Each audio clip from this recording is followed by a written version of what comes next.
Johnny, thank you so much for joining me here in Boca on Misunderstood. Thank you for having me. I hope I make that montage for future guests. I want to be in your montage. Of course, you absolutely will. There's some legends in there. Thank you. Yeah. I appreciate you saying that. I take pride in who I have on the show. Yeah. And it's been a while. I've been trying to get you on the show. You are a hard person to pin down. Which shouldn't be, because I literally own a business across the street and I live 5 minutes from here. I know. Well, at least now I'm in the honor of your presence. So thank you. Well, I've always said I don't play hard to get. I play hard to forget.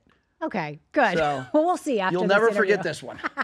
Good. So I can't start this conversation off without talking about what we went through in the last 24 hours. We are on the eve, or no, the day after of the election results. How is this affecting you? It hasn't affected me yet. I mean, I moved to Florida. I was a California resident my entire life. I've lived in New York for a stint, but I've been a born and raised Californian. There's a reason I opened my business in Florida and not in California. There's a reason that I'm a resident in Florida, not in California. And a lot of that just has to do with, the way that state's been run and taxes, 13.5% state taxes, it's the highest in the nation in California. There's 0% state taxes here. I mean, I don't know what is going to happen after this. There's a lot of times that we are promised, change and hope and everything else. And I'm just got to sit back and bide my time. I wasn't able to vote, unfortunately, because I'm kind of in between. I didn't want to do the absentee thing back home. Right. So I think a lot is yet to be determined. But, I have optimism in what's going to happen. I think if anything is... If anything can be gained from what happened last night, it's that our system still works. Yeah. I feel like, and that I think should give everyone hope. There wasn't any voting discrepancies like there was last time. A lot of people came out to vote, and I think if one thing again can be gained from this, it's that regardless of what the government and the legacy media tries to do, the people have the last say. Yeah, and I think what was interesting about it too, I'm from New York and I moved here in the last year. Love him or not love him, it was interesting the way it went down last night. The people have spoken. I mean, exactly. I know that's stupid to say, but it's like the popular vote was won by him. And so many people in record numbers came out to vote. And, you can argue with people about what they believe, the way they treat each other, because I think there's been a lot of anger in the last couple months leading up to this. But the way he got on, I stayed up and watched the whole thing. The way he got up on stage last night and, accepted, the nomination basically and said, that he had won, I was pretty happy with it. I thought he didn't go off the rails. I thought it was, he And on the flip side, where's Kamala? Yeah, I know. That's the thing. As of right now, we haven't heard from her yet. Here's the thing is, I think she's shocked. Yes. What's happened. Embarrassed. I mean, I would be. Here's the thing is, and again, this comes from being a competitor my entire life. Sometimes the hardest thing to do is lose with grace. Yeah. Winning with grace is very difficult, but losing with grace is even more difficult. And I think because now the problem is every second that goes by without her coming out and addressing the nation, addressing her fans, addressing her campaign, it's just the pressure and the attention is just mounting more and more and more. I think she should have, for all the people that came out to her campus yesterday, I think they were owed they were owed something. At least a thank you, and that hasn't happened yet. I don't know that she's that great off the cuff, right? So I think she's really trying to figure out what she's going to say. There are so many people that are upset. I mean, I saw a little bit this morning on social media, the way that a lot of people are reacting that are very upset by this. And I think she wants to say the right thing to try and unite everyone. So I think she has to take a second to get that right. I mean, in my 50 opinion. million people, if not more, voted for her. So so I mean. And those people are devastated. Yeah. So and I get it, and I think it was going to be the same either way. Either way, it's like watching the Super Bowl, right? Yeah. The two teams have made it there, and their fan bases are absolutely rabid, and they want nothing more than their side to win. Right. And there's always going to be a winner, and there's always going to be a loser. Again, though, I think regardless of what side you're on, I think because the victory was so decisive in one direction that there's not going to be all this ugliness that we had with, Bush versus Gore, or even the last time with Biden and Trump, where I don't think anyone now is going to question the outcome and the authenticity of what happened. I think it was a mandate. Yeah. And I think what's going to have to happen is two things. I think the Republicans, the conservatives, and Trump are going to actually have to follow through on all the promises that they've made. Yeah. And I think just for the betterment of the country, the Democrats and the left are going to have to look at themselves in the mirror and be like, where did we go wrong? Yeah, they have a chance to scratch this whole thing and start over. Exactly. And which they needed to do anyway. Because if you look at the Republican Party now, as opposed to 4 years ago, 8 years ago, it's completely changed. Yeah. It has completely changed.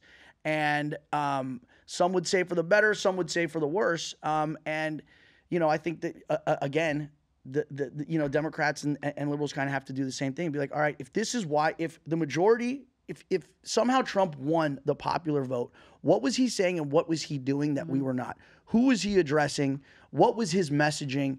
And I think that's what they're going to have to, they're going to have to possibly switch up or just change kind of, the way that they've gone about doing things. Exactly. So. All right. Well, anyways, let's talk about you. All right. Hate that topic. No, let's not talk about me. First of all, how did you get the name Johnny Bananas? Long story. And what is your real name? Jonathan Amadeus Divenanzio. Although my real name is not Jonathan. My friends call me Jonathan. What do you mean? What is it? Just kidding. It's John. Oh. Jonathan's like Jon. John, like Jonathan, right. But mine's John. I didn't become Johnny until I got the nickname Johnny Bananas, which didn't officially stick until I was about 18 years old. Did you give it to yourself? No. Oh. My best friend / business partner at Rumble actually gave it to me. The origin story actually is from when I was a child. I don't know, I was 8, 9 years old. Watched the movie Beverly Hills Cop. Okay. With Eddie Murphy. I love that movie. Yeah. Do you remember the part where he sticks the bananas in the tailpipe? The tailpipe, yeah. All right. So that's what I tried to do that to my mom. Oh, nice. To prevent her from taking me and my sisters to school. I watched this movie and I'm like, and I was a bit of like Dennis the Menace, like Bart Simpson as a kid. And I loved pranks and I loved joking around. I loved being the class clown. And I'm like, oh, this is like, this could actually work. Like, Did it work? No, it didn't work. Car started right up. Right. And did the banana explode or anything? Didn't explode, but she almost got like carbon monoxide poisoning on her way to work. Because basically all it did is just backed up all the exhaust into the car. So she doesn't even go to, before work, she's on the freeway. We lived in Orange County. She worked in LA, hour-and-a-half commute. Goes to the mechanic because her car started filling up with fumes. And he looks around a little bit, digs around, finds a whole bunch of bananas in the tailpipe. So she automatically obviously knew it was me. I got in a lot of trouble for that. So that was kind of like the first time that I had a run-in with bananas, I guess you'd say. And then fast forward, I moved to New York after high school. I got a job at the Roosevelt Field Mall in Long Island at Banana Republic. Okay. Second time it comes into your life. Okay. Guy that I met, who's again, my best friend. I'm the godfather of his son, my business partner. I met him. He worked at Kenneth Cole, and he had a whole group of friends, and there was 3 Johnnies in his little group already. Okay. So they had nicknames for all of them to distinguish who was Johnny Blonde, Johnny Patience. So then I became Johnny Bananas because I worked at Banana Republic. Got it. And it just stuck. And then when I went on reality TV, I was like, I don't want to be John. I want to, and I didn't even know this. It was just like, I ended up creating a brand for myself that now, 20 years later, it's one of the best decisions I ever made. And I didn't even know I was doing it. And so that's the thing I went on, and I wanted to, to kind of separate myself from everyone else and become, a little more unique. So instead of John, I went by Johnny Bananas, and it stuck. Amazing. How old were you when you first got into reality? 23.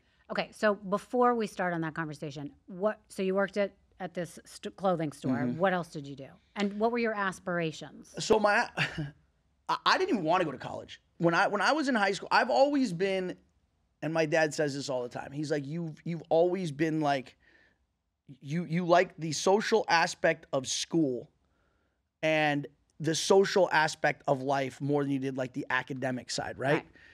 So in school, I was always a very bright kid. I just never applied myself because I was so much more interested in the social aspect. Recess. Right. I grew up Catholic, right? So I'd go to church every Sunday. I could not have been more bored by listening to Mass. My favorite part was when you get to greet everybody around you. Right. Meet everyone. I'm just sitting there the whole time like, all right, when do I get to say hi to this guy and talk to this guy and shake this girl's hand? And that's just kind of how I've always been, but I've also always been like a class clown. I've always loved to get a rise out of people. I've always loved to get a laugh out of people. My sister, my younger sister to this day, deserves an award for all the teasing that she went through.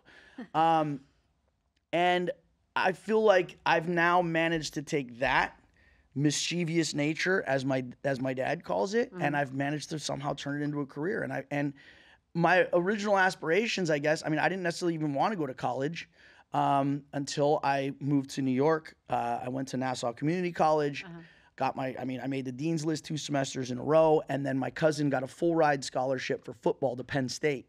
I went to visit him one weekend, and I'm like, yo, this is awesome. Right. This is school. So I applied there, and I transferred as a sophomore, and I spent 3 years at Penn State. And again, I think it was the first time I realized that how important the education outside of the classroom is. Yeah. It's the first time for a lot of kids they're out of the nest. They're out of the home. They're not under their parents' watchful eye, and they're kind of on their own. And that's when you really see what you're made of and what you're all about. I didn't join a frat. Everyone's like, oh, were you a frat guy? I wasn't a frat guy because I didn't want to pay for friends. No offense to anyone in the Greek life out there. That was just never my jam. So moving to New York, reinventing myself in New York, and then going to college and doing it again, I think that was the first test and that is what really helped me grow and form into the person that I am today. What did you major in? Economics. Okay. That's not easy. And I got a degree from the business school, so Smeal Business College too. Wow.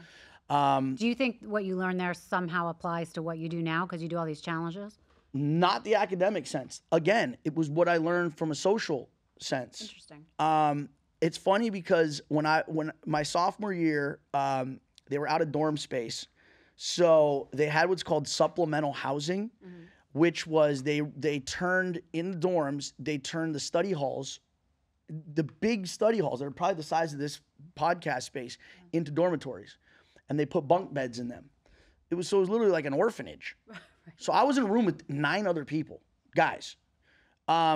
So when I applied for The Real World, which was the first show that I did, one of the first questions they asked was, have you ever lived in a place with like strangers? And I'm like, yeah, I did it for an entire year, my sophomore year of college. And then it just so happens that The Real World is you're in a house with 7 strangers. Right. Yeah. Isn't it interesting how things in life happen like that? I always call it like the Karate Kid, wax on, wax off. Like you do all these random things throughout your life, and somehow they all come together at one point, and you're like, oh, now I know why I did these things. So I think that's called, or I know there's a phrase for it, quantum entanglement. I think it's a little bit different. I think quantum entanglement is like when you see someone or meet someone, and then somehow that person's comes back into your life. Full circle, yeah. But I think what I've always said, and for some reason, I remember growing up, I'm like, I don't know how these things keep falling into place for me, but without a plan, I've never had a plan. I'm not a planner. You know, some people are like, oh yeah, I'm gonna go here for school. I'm gonna major in this. I'm gonna get married. We're gonna live here. I'm gonna do this for a living. My kids are gonna.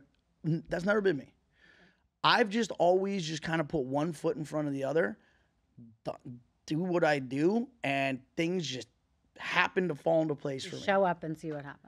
And for the longest time, I just thought I was the luckiest guy on earth, and it was coincidental. But what I've learned over the years is I'm a big believer in energy, and the more positive energy you put out into the universe, the better things happen to you. It's like magnetism. It's like if you're putting positive energy out, that's attractive.